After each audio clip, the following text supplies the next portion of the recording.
Hello, listeners. This is Janine and Kristen from Henrico Casa. You are listening to our podcast, Vigilant Voices. Living life every day. Hello, listeners. Thanks so much for joining us for another conversation about how we can best support the children in our lives. Yes, this episode is coming to you in April, which is Child Abuse Prevention Month. And we know if you are listening, you are a fellow vigilant voice who wants to protect children and help them heal after trauma. Yes, and in today's episode, well, in all episodes of this Vigilant Voices podcast, we want to know more about the challenges facing children and families in order to ensure that no child faces continued abuse, neglect, or trauma. Right. And listener, I'm going to make an assumption about you today to get us started. Here we go. I'm going to guess that you are a helpful person, someone who cares, someone who makes a difference for others in their life.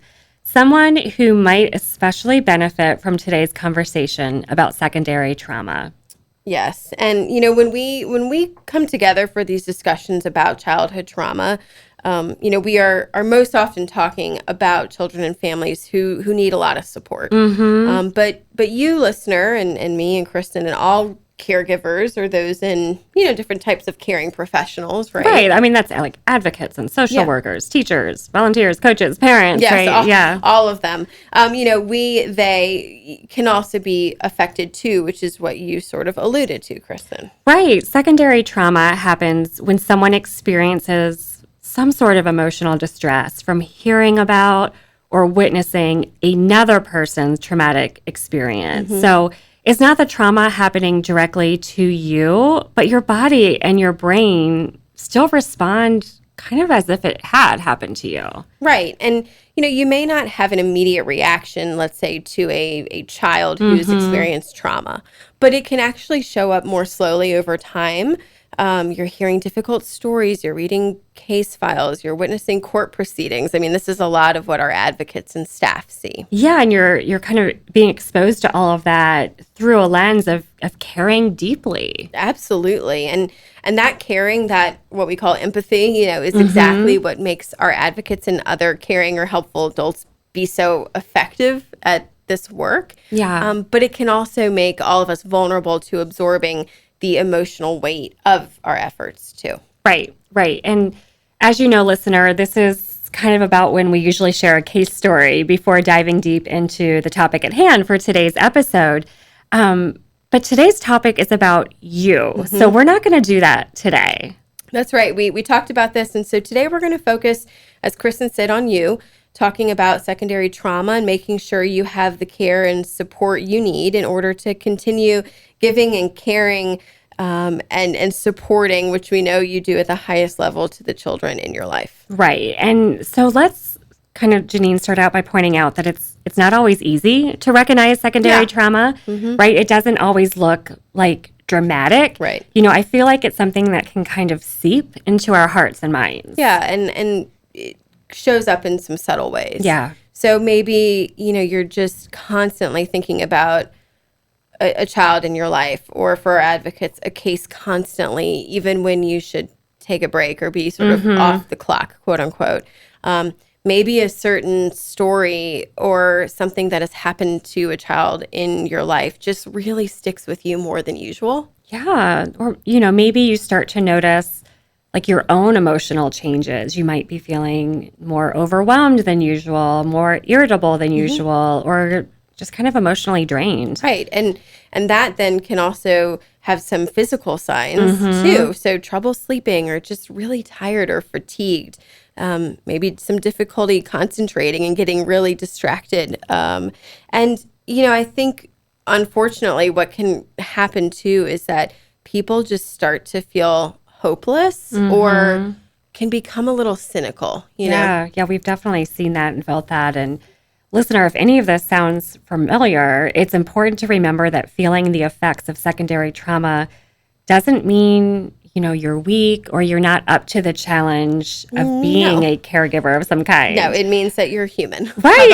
And our human brains are wired for connection. Right. So that's why we feel empathy. And so when we hear someone else's, story of harm or neglect, especially that of a vulnerable child, right? Our brain tries to kind of process that experience. Right. Like it's trying to make sense of it. Right. And as our body and our minds are trying to make sense of it, though, our internal stress response systems, and what we mean by that is, those stress response systems' purpose is to alert us and help us respond to danger, whatever that might be. But it can also activate even when we might just be hearing about someone else's trauma. Yes. And so the actual trauma then isn't happening directly to us, but it feels just as real or stressful to our body and our brains. Yeah. And over time, especially if you're someone who's consistently working with others, acting as a caregiver or like we said, in a helping profession, the stress can build up without the right support or without having coping strategies. Right. And, if not acknowledged or even addressed, this is when it can build up enough to just stop you from even doing the good work in the first place. And that is the last thing that we want to happen, right? We don't want the disconnection. We need you out there being the good in the world.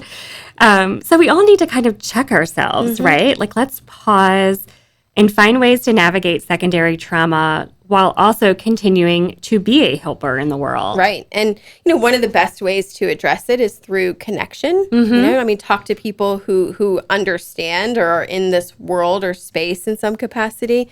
Maybe it's a coworker, supervisor, a fellow volunteer, a fellow parent. Yeah. Right? Make time and space to share about what you're feeling and experiencing. Right. And, an obstacle here is that oftentimes we can't or shouldn't share details, right, of what we've seen going on with someone else because there's privacy and confidentiality concerns.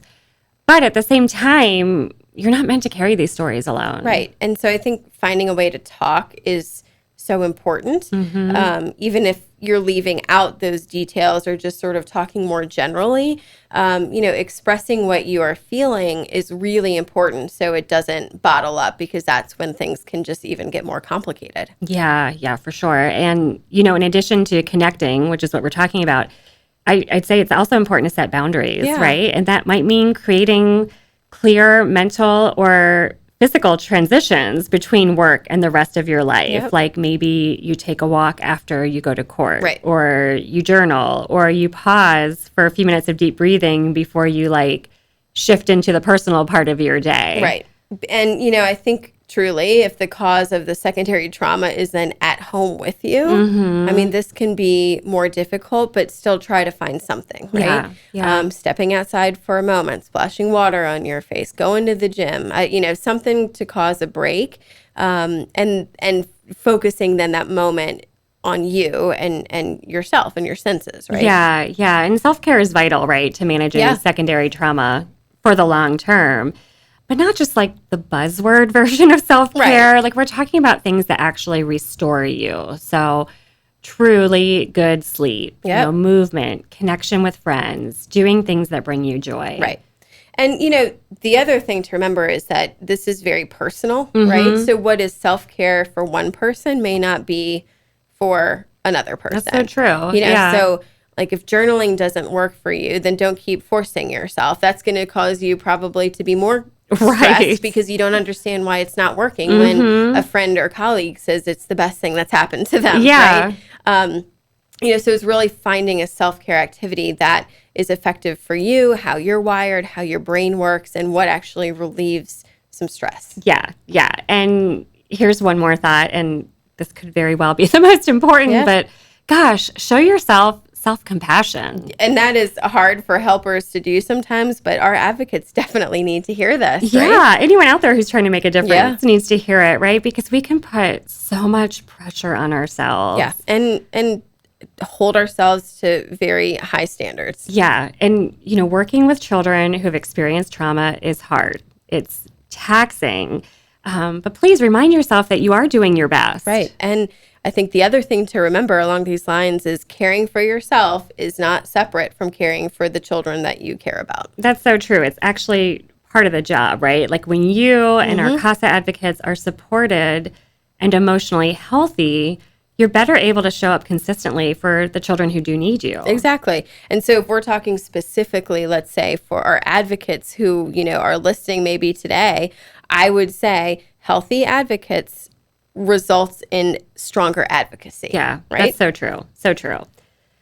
So listener, as we kind of wrap up today's episode, we do want to leave you with a call to action. And it's kind of simple. It's just take a moment this week to check in and say, how am I doing? How am I feeling? Am I stressed about anything, right? Just how am I doing? Yeah. And depending on, how you respond to that question, reach out to someone. Yeah. Share your thoughts, your experiences. Do something to build your support network. Right. And to our advocates, friendly reminder, that's what our staff is here for. Call upon your supervisor at CASA. They understand, and are here to help guide those feelings and those moments. And, we know that our work changes lives, but it's most effective when we are really doing it collaboratively and together. Yeah, because when advocates are supported, the children they're serving have stronger voices. And for us, that's what being a vigilant voice is all about.